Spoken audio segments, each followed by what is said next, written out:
आप सब आशा करती हूँ आप सब अच्छे होंगे। तो जी आप सबका स्वागत है एक और नए व्लॉग में। और आज हो गई है 19 अप्रैल वार शनिवार, सुबह सुबह का टाइम है, लगभग 6 बज गए हैं या फिर थोड़ा बहुत कम टाइम हुआ होगा। तो हो गई है एक और नई सुबह की शुरुआत। सुबह नई और काम अपने वही पुराने। तो जी बस अभी थोड़ा थोड़ा अंधेरा है। मैं उठी थी लगभग 5 बजे के आसपास, उठकर भैंसों को बांध दिया। उसके बाद फिर जैसे मुँह हाथ धोए, ऐसे ही करके आधा घंटा सुबह का है ना बड़ी जल्दी निकल जाता है। थोड़ी सी देर जैसे 5-10 मिनट सुबह उठकर फ़ोन देखने में निकल जाती है।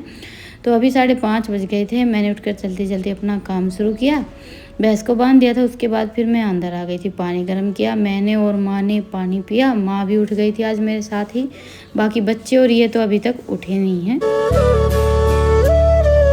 और इस बार हमारे यहाँ मच्छर बहुत ज़्यादा हो गए हैं। वैसे तो हम अभी तक जैसे अंदर सोते हैं, लेकिन रात गर्मी ज़्यादा थी और बाहर चल रही थी ठंडी ठंडी हवा चाहे कितनी भी ठंडी चले, लेकिन मच्छर ये है कि आधी रात तक तो सोने ही नहीं देते हैं। कपड़ा वगैरह नहीं ओढ़ते हैं तब तक, तो 12-1 बज जाता है सोते सोते। और मच्छरदानी वगैरह है नहीं, पहले की थी वो फट गई हैं, नई लेकर आनी पड़ेंगी, काफ़ी पुरानी हो गई थी।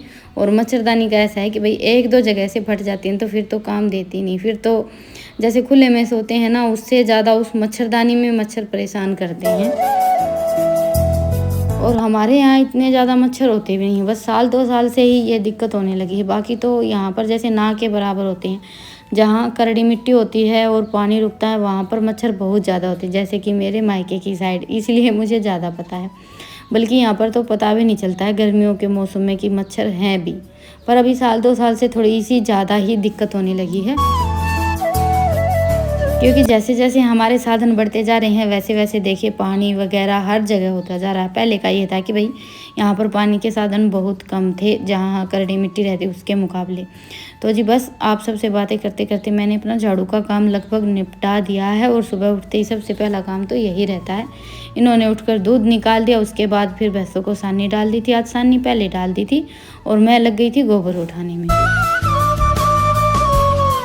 बस गोबर उठाया, उसके बाद फिर ईशांत को तो स्कूल जाना नहीं, इसके स्कूल अभी तक शुरू नहीं हुए हैं। रितिका के स्कूल शुरू हो गए हैं, तो उसके लिए हल्का फुल्का नाश्ता बनाया, 1-2 पराठा बना दिया था। अभी इनको भी खेत नहीं जाना था, इसको भी नहीं जाना था, तो इतना ज़्यादा मैंने कुछ बनाया है नहीं। उसको छोड़कर आने के बाद फिर ये आ गया था छत पर, थोड़ा बहुत सामान रखना था। और ये देखिए इस बार हमारी छत पर टटीरी ने अंडे दे रखे हैं, तो छत पर तो ये आने ही नहीं देती है। ये थोड़ी सी कपास रह गई थी तो उसी में टटीरी के अंडे रखे हैं। और जब भी आते हैं ना तो इसका बोलना और मतलब आगे पीछे ऐसे घूमती है कि जैसे ये हमारे अंडों को उठा लेंगे। तो इसीलिए छत पर ना तो मैं आती हूँ और ना ही बच्चे आते हैं। कभी कभार थोड़ा बहुत जैसे ज़्यादा ज़रूरी काम रहता है ना तभी जाते हैं। और बस एक बार सुबह पक्षियों के लिए पानी रखना रहता है, तब वो काम तो लगभग ईशांत ही करता है। तो अभी मैंने ये थोड़ी सी मिट्टी भिगोई थी, चूल्हे के लिए पाइप पुताई कर देते हैं। कई दिन हो गए थे, मिट्टी तो वैसे मैं भिगो कर रखती हूँ, पर यह है कि डेली लिपाई करते हैं ना तो इसका रंग थोड़ा सा बदल जाता है। थोड़ी सी मतलब अंदर की जो कालस है ना वो मिट्टी में चली जाती है, तो इतना अच्छा नहीं लगता है। चूल्हा तो 10 दिन में 15 दिन में वो मिट्टी में बदल लेती हूँ। और चूल्हा जैसे लिपाई पुताई करने के बाद बिल्कुल जैसे चमक जाता है ना, वही अच्छा लगता है। और आज माँ की तबीयत कुछ ठीक नहीं है, वैसे तो कुछ नहीं हुआ है, मौसम ऐसा चल रहा है जैसे मार्च और अप्रैल का महीना है ना, मौसम बदली होता है इस टाइम पर। तो थोड़ी बहुत हल्की फुल्की सर्दी खांसी वगैरह पेट दर्द ये सारी बीमारियां तो हो ही जाती हैं। तो माँ को कल से थोड़ा थोड़ा पेट दर्द हो रखा था। तो बस सुबह तो एक 2-3 खरबूजे रखे थे, तो एक वो कट कर लिया था और 2 मैंने उठा कर रख दिए थे ठंडे होने के लिए। और उसके बाद फिर अभी मैं बना रही हूँ मेरे लिए और माँ के लिए खिचड़ी। ये खिचड़ी के चावल और दाल वगैरह सारी चीज़ें बस अभी मैंने मंगवाई ही हैं। ज़्यादातर खिलमा चावल रखते हैं और उनके जैसे खिचड़ी वगैरह ये सारी चीज़ें इतनी अच्छी नहीं लगती। और खिचड़ी में छिलके वाली दाल माँ को ज़्यादा पसंद है। मैं हमारे लिए बनाती हूँ तब तो फिर भी ये रहता है कि जो पीली दाल रहती बिना छिलके की वो भी डाल लेती हूँ, लेकिन माँ के लिए तो ये छिलके की दाल वाली खिचड़ी है ना यही बनती है। तो बस इसमें मैंने सिंपल हल्दी नमक डाला और साथ में डाल दिया है 1 चम्मच देसी घी। ढक्कन लगाकर 3-4 सीटी लगवा लेंगे। और आज मुझे बनानी थी इडली, मेरी सुबह से तैयारी हो रखी थी, लेकिन फिर काम भी कुछ ज़्यादा था, इनको खेत जाना था, तो इसी चक्कर में फिर मेरा ये काम हो नहीं पाया। वैसे मैंने सूजी तो भिगो कर रख दी थी। ये 1.5 कटोरी सूजी ली है, इसमें आधी चम्मच से थोड़ा सा ज़्यादा नमक डाला था और जितनी हमारी सूजी रहती ना उतनी ही मैंने दही ली थी। ये लगा लीजिए कि हमें इसको अच्छे से मतलब मिक्स करना है, घोल तैयार करना है। तो हो सके तो आप दही से ही इस सूजी का मिक्सचर जो ये घोल है ना ये तैयार करें, आपकी इडली बहुत ज़्यादा अच्छी बनकर तैयार होगी। मैंने थोड़ी थोड़ी करके दही डाली थी। मिक्सी में घुमा लेंगे तो एक तरह का घोल बनकर तैयार हो जाएगा, लेकिन मैंने तो ऐसे ही बस सूजी और दही को मिक्स कर लिया था। थोड़ा सा इसमें मैंने पानी डाल दिया था क्योंकि दही 1.5 कटोरी में भी ये इतने अच्छे से मतलब घोल तैयार नहीं हुआ। तो ये देखिए मैंने कुछ इस तरह का घोल बनाकर तैयार किया है। अभी इसको तो रख देंगे हम ढककर, कम से कम आधे घंटे के लिए तो रखना ही रहता है। बाकी टाइम हो तो आप 1-2 घंटे के लिए भी रख सकते हैं। तो इडली बनानी तो आज मुझे नाश्ते में थी। मैं सोच रही थी कि सुबह सुबह जैसे खाने के टाइम पर बना लेंगे, नाश्ता तो सुबह सुबह हो गया था। पर उसके बाद फिर माँ का भी आज मन नहीं था कुछ खाने का, खिचड़ी खाने का मन था और इनको खेत जाना था। तो उसी चक्कर में बस मैंने सूजी घोल कर रखी थी और फिर सबके लिए खिचड़ी रोटी सब्जी वही बनाकर तैयार किया था। तो अभी खाना बनकर तैयार हो गया है और सबका खाना भी हो गया था। तो ये थाली लगाई थी मैंने मेरे लिए और ईशांत के लिए। खाना वाना खाकर अभी ये चल पड़े हैं खेत की ओर, क्योंकि आज निकलवाने हैं हमें हमारे गेहूं। कई दिन हो गए हैं, मौसम भी देखिए ख़राब हो रहा है, आंधी तो इस बार थोड़ी सी जल्दी आने लगी है। कुछ दिनों से ये है कि शाम के टाइम पर हल्की हल्की बारिश भी हो जाए तो अनाज निकल जाए ना, तो एक तरह की टेंशन मिट जाए। तो जब भी बारिश का सा मौसम होता है, आंधी आती है, तो एक तरह का डर हो जाता है मन में कि अभी तक गेहूँ भी नहीं निकले हैं, कहीं ज़्यादा बारिश ना हो जाए, नुकसान ना हो जाए। फसल निकल जाएगी ना उसके बाद तो चाहे कितनी भी बारिश होती रहे फिर कोई टेंशन नहीं रहेगी। तो बस इनके जाने के बाद फिर मैंने तैयारी शुरू कर दी थी इडली बनाने की। तो अभी हमारा घोल भी अच्छे से उठकर तैयार हो गया था और इडली का जो बनाने का स्टैंड रहता है ना वो तो मेरे पास है नहीं, तो घर की कटोरियों में ही बनाकर तैयार करेंगे। तो मैंने 4-5 कटोरियाँ तैयार कर ली हैं। वैसे इतना जो ये हमारा बैटर है ना इसमें काफ़ी सारी इडली बनकर तैयार हो जाएगी और जो इडली का स्टैंड रहता है उसमें बनाएंगे तो शायद और भी ज़्यादा बन जाए, क्योंकि कटोरी में थोड़ा सा ज़्यादा आता है। तो इसको पहले मैंने अच्छे से मिक्स किया था, उसके बाद फिर इसमें 1 इनो डाल दी थी और 2-4 इस पर हम डालेंगे नींबू की बूंदें। इससे जो ये हमारा बैटर रहता है ना ये बहुत ज़्यादा फ्लफी हो जाता है। जैसे कि मैं ढोकला बनाती हूँ तो हमेशा इनो या बेकिंग पाउडर कुछ भी डालती हूँ, साथ में 2-4 बूंदें नींबू की ज़रूर डालती हूँ। और ये जो तरीका है ना बहुत ही ज़्यादा कारगर है। तो ये देखिए एकदम से हमारा जो बैटर है वो बहुत ज़्यादा फ्लफी हो गया था। तो इसको मैंने झटपट से कटोरियों में डाल दिया है। कटोरियों में मैंने बिल्कुल थोड़ा थोड़ा सरसों का तेल लगाकर पहले ही तैयार करके रख दी थी और गैस पर एक टोपी में जैसे 1 गिलास पानी रख दिया था। फिर मेरे पास ये एक लोहे का स्टैंड था, ये रख लिया। आप चाहें तो कोई भी प्लेट वगैरह कुछ भी रख सकते हैं, प्लेट रखकर उसके ऊपर भी बना सकते हैं, वो मैं आप सबको बाद में दिखाऊंगी। फिलहाल तो इसमें 4 कटोरियाँ ही आई थी और मेरे पास और कोई छोटी प्लेट नहीं थी, नहीं तो इसके ऊपर आप एक प्लेट रखकर और भी कटोरी रख सकते हैं, जैसे स्टैंड में होता है ना बिल्कुल वैसे ही बना सकते हैं। तो बस अभी टोपियों में तो मैंने कटोरियाँ रख दी हैं और उसके बाद फिर मैंने दूसरे गैस पर रख दी थी कढ़ाई, उसमें भी वैसे ही पानी डालकर प्लेट रख दी थी।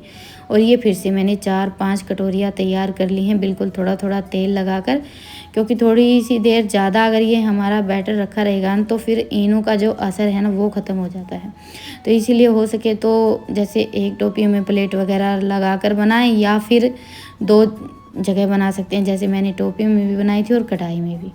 तो इस कढ़ाई में मैंने नीचे पानी डाला और ऊपर रख दी थी प्लेट और उसके बाद फिर ये 4 कटोरियाँ रख दी और ऊपर ये एक बिल्कुल छोटी सी कटोरी रखकर थाली लगा देंगे। कोई भी ढक्कन लगा सकते हैं आप और इसको मैंने जैसे लो टू मीडियम फ्लेम पर 15 मिनट के लिए पकाया था। 15 मिनट में हमारी इडली बड़े ही अच्छे से पककर तैयार हो गई थी, चेक करने की भी ज़रूरत नहीं है आपको। और 4 कटोरियाँ और हमारी तैयार हो गई थी। तो ये सारा बैटर तो मैंने तैयार कर दिया है।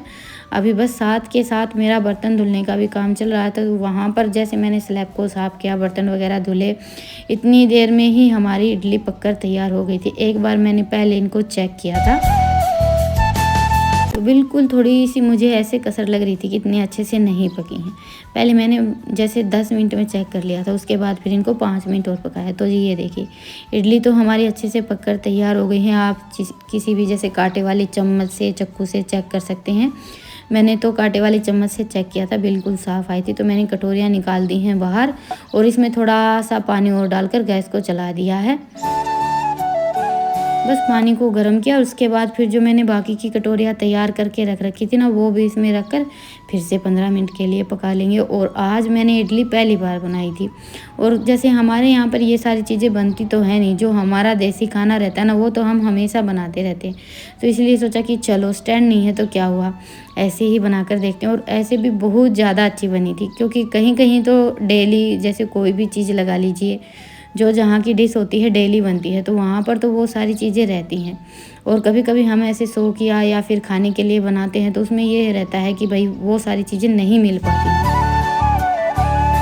पर मेरा खाने के मामले में ये है कि देखिए, हमें चक्कर तो हर चीज़ देखनी चाहिए, कम से कम ये तो पता चले कि किस चीज़ का टेस्ट कैसा है। तो इडली तो हमारी सारी की सारी बनकर तैयार हो गई है, और अभी बना लेते हैं साथ में खाई जाने वाली स्पेशल चटनी। तो ये मैंने थोड़ी सी चना दाल ली और साथ में डाला है 1 चम्मच जीरा। उड़द की दाल हमारे यहाँ गाँव में मिली नहीं, तो उड़द की दाल नहीं डाली है मैंने। नहीं तो जैसे इडली की जो चटनी रहती है ना, उसमें उड़द की दाल ज़रूर डालते हैं, पर मैंने सिर्फ चना दाल और जीरा लिया, और साथ में ले ली है ये थोड़ी सी कच्ची मूंगफली। सारी चीज़ों को सूखी ही ऐसे अच्छे से भून लेंगे। और बस अभी हमारे ये जो जैसे दाल जीरा सब अच्छे से भून गए थे, भुनने में तो इतना ज़्यादा टाइम लगता ही नहीं है। तो इनको तो मैं डाल दूँगी निकाल कर मिक्सी के जार में, और बाकी फिर हमें जो चटनी बनानी रहती है ना, उसकी तैयारी मैंने पहले ही कर रखी है। तो 2 चम्मच डाला सरसों का तेल, और फिर इसमें डाल दी 2-3 चुटकी हींग, ये 4-5 कली साबुत लहसुन की, 2 प्याज। प्याज का जैसे छोटे बड़े आप किसी भी साइज़ में काट सकते हैं, क्योंकि बाद में हमें इसको मिक्सी में तो घुमाना ही है। और बस 4-5 मिनट के लिए हल्का सा प्याज को हम भून लेंगे। प्याज जैसे हम सब्जी के लिए भूनते हैं ना, उतनी नहीं भूननी है, बस ये है कि इनका थोड़ा सा रंग बदल जाए। तो प्याज हल्की सी भुन गई थी, उसके बाद फिर इसमें मैंने टमाटर डाल दिए और साथ में डाल दी थोड़ा सा नमक। और मेरे पास साबुत लाल मिर्च रखी हैं, तो वो मैंने 4-5 गर्म पानी में भिगो कर रख दी, ताकि थोड़ी सी नरम हो जाए। तो टमाटर हल्के से पकने के बाद फिर मैंने ये मिर्च डाल दी है, और इसमें हमें कोई मिर्च मसाला नहीं डालना है, बस ये 2-3 चीज़ें ही डालनी है, प्याज टमाटर और लाल मिर्च। अभी सारी चीज़ों को अच्छे से मतलब आधा पका लिया था मैंने, फिर उसके बाद इसमें आधी गिलासी पानी डाल दिया है, अच्छे से मिक्स किया और ढक्कन लगाकर 10 मिनट के लिए पका लिया। और तब तक हमारी इडली भी अच्छे से ठंडी हो गई थी। चटनी जैसे पककर तैयार होगी, तब तक हम अपनी इडली बाहर निकाल लेते हैं। और ये देखिए, घर पर रखी कढ़ाई पतीले में ही हमारी कितनी ज़्यादा अच्छी इडली बनकर तैयार हुई थी। वैसे तो ये अपने आप ही बड़ी आसानी से निकल रही हैं, बाकी अगर ना निकले ना, तो आप जैसे थोड़ा सा चक्कू या चम्मच चारों तरफ घुमा लीजिए, बड़ी ही आसानी से निकल जाती। बस हल्का सा तेल थोड़ा सा ज़्यादा लगा लीजिएगा। वैसे मैंने तो इतना ज़्यादा तेल भी नहीं लगाया, पर ये सरसों का तेल लगाया था ना, उस वजह से इसका कलर थोड़ा सा बदल गया है। बाकी रिफाइंड या घी वगैरह लगाएंगे ना, तो बहुत ज़्यादा अच्छा रंग आएगा, क्योंकि सरसों का जो तेल है ना, उसका रंग हल्का सा पीला होता है, तो उसी वजह से इडली का रंग थोड़ा सा ऐसा हो गया है। तो जी बस इडली तो हमारी जैसे 1.5 कटोरी सूजी भिगोई थी मैंने, और उसमें ही काफ़ी सारी बनकर तैयार हो गई हैं। ये लगा लीजिए कि 4-5 जन के लिए तो नाश्ता झटपट बनकर तैयार हो ही सकता है। तो बस इडली तैयार हो गई है, और इतनी देर में ही हमारी जो चटनी है ना, वो भी बनकर तैयार हो गई थी। तो गैस को मैंने कर दिया था बंद, ठंडी होने के लिए छोड़ दी थी।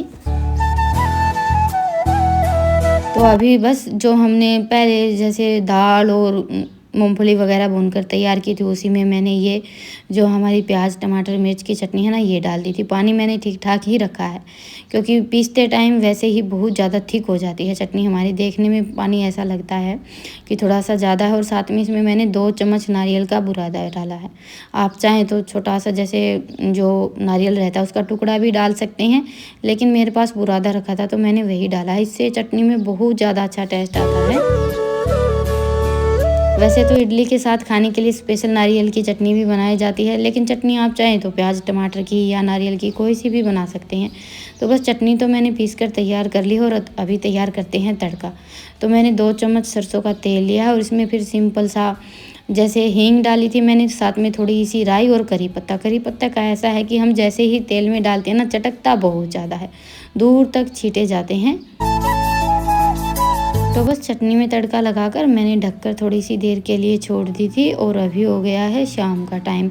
हम अपना सारा सामान उठाकर आ गए हैं बाहर, बाहर ठंडी ठंडी हवा चल रही थी, मौसम भी थोड़ा सा ठंडा हो गया था। आजकल मौसम का तो देखिए ऐसे ही चल रहा है, एक दिन तो बहुत ज़्यादा गर्मी रहती है और दूसरे दिन एकदम ठंडा मौसम हो जाता है। तो जी ये हो गई है हमारी एकदम देसी जुगाड़ से बनी हुई इडली की प्लेट तैयार। और सबसे पहले मैंने माँ और ईशांत को चखाई थी, दोनों को बहुत ही ज़्यादा अच्छी लगी। एक तो बिल्कुल सॉफ्ट और नरम थी, कुछ कुछ चीज़ें तो थोड़ी सी सख्त ज़्यादा हो जाती हैं। तो जी आप सब भी आ जाइए खाने के लिए, आज तो बहुत ही ज़्यादा स्पेशल डिश बनी है। और अभी आप सबको इडली दिखा देती हूँ, देखिए एकदम सॉफ्ट बनी है और एकदम जालीदार बनी है। तो आप सब भी चाहें तो घर पर बनाकर देख सकते हैं। और ना ही इतना ज़्यादा ताम झाम लगता है और ना कोई ऐसी चीज़ है जो हमें घर पर आसानी से नहीं मिलेगी। और अगर हम घर पर बना सकते हैं तो वो चीज़ तो हमें ज़रूर बनानी चाहिए, मेरा तो बस यही है। तो बस हमारा खाना पीना हुआ था, इतनी देर में ही आ गया था तोड़ी का डंपर। गेहूँ तो अभी तक आए नहीं थे और जगह हमने एक दिन पहले ही साफ़ कर दी थी, लेकिन आज इनका मन बदल गया था। तो वहाँ पर तो अनाज की टंकी वगैरह लगाएंगे या क्या करेंगे पता नहीं, लेकिन इस बार तूड़ी हमने हमारी बाहर ही डाल दी थी।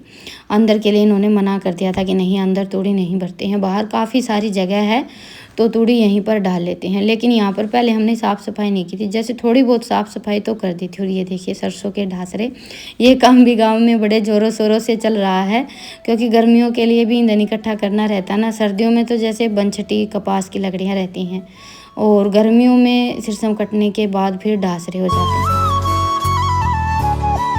और इनसे तो आँच भी बड़ी अच्छी जलती है। तो बस डंपर रिताने के बाद फिर सब आ गए थे, चाय बन गई थी। आज इनका तो जैसे खाना वाना तो बहुत ज़्यादा लेट हुआ था, बस चाय से ही काम चल रहा था। तो चाय पी और दूध मैंने निकाल लिया था, तो थोड़ा सा दूध चाय के लिए खेत लेकर ये चल पड़े हैं वापस। कंबाइन मशीन वगैरह से जैसे निकालवाते हैं तो ऐसा है कि भाई एक दिन में ही काम बन जाता है। पहले तो ये रहता था कि भाई पहले हाथ से काटो, फिर उसके बाद इकट्ठे करो, फिर थ्रेसर में से निकलवाओ, ऐसे करके लावणी के टाइम में लगभग महीना भर निकल जाता था। लेकिन आजकल ऐसा कोई चक्कर नहीं है, ज़्यादा से ज़्यादा 1 या 2 दिन लगता है। और जाते टाइम ये हमें बोल कर गए थे यहाँ से थोड़ी सी साफ़ सफाई करने के लिए, तो बस मैंने और बच्चों ने मिलकर वो काम निपटाया, क्योंकि हमारा तो खाना पीना हो ही रखा था। और इनके लिए मैंने थोड़ा सा चूरमा बना दिया था। अभी बज गए हैं 1:30 हो गई हैं। रितिका तो अंदर सो गई थी, बाकी हम सब सोए थे बाहर। तो ये अभी बस गेहूं की ट्राली लेकर आए ही थे, तो ट्राली तो बाहर छोड़ दी है क्योंकि बच्चे सोए हुए थे। और वैसे भी गेहूँ वगैरह उतारने का काम तो अभी हो भी नहीं पाएगा, ये भी बहुत ज़्यादा थक गए थे, तो सोचा चलो वो काम अपना सुबह करेंगे। तो आते ही सबसे पहले तो मैंने इनके लिए खाना लगाया था और मैं और माँ तो अभी तक जगे हुए थे, क्योंकि जैसे तूड़ी आई उसके बाद फिर ये भी था कि भाई गेहूँ निकलवाने का काम चल रहा है, अभी तक आए नहीं है। तो ऐसे करके बस आज तो 1:30 बजे तक घूमना फिरना यही सब चल रहा था। तो चलिए अभी लेते हैं आप सबसे विदा, फिर मिलेंगे, तब तक के लिए राम राम। स्वस्थ रहें, मस्त रहें, अपना और अपनों का ढेर सारा ख्याल रखें। और हाँ, व्लॉग पसंद आए तो व्लॉग को लाइक और चैनल को सब्सक्राइब करें।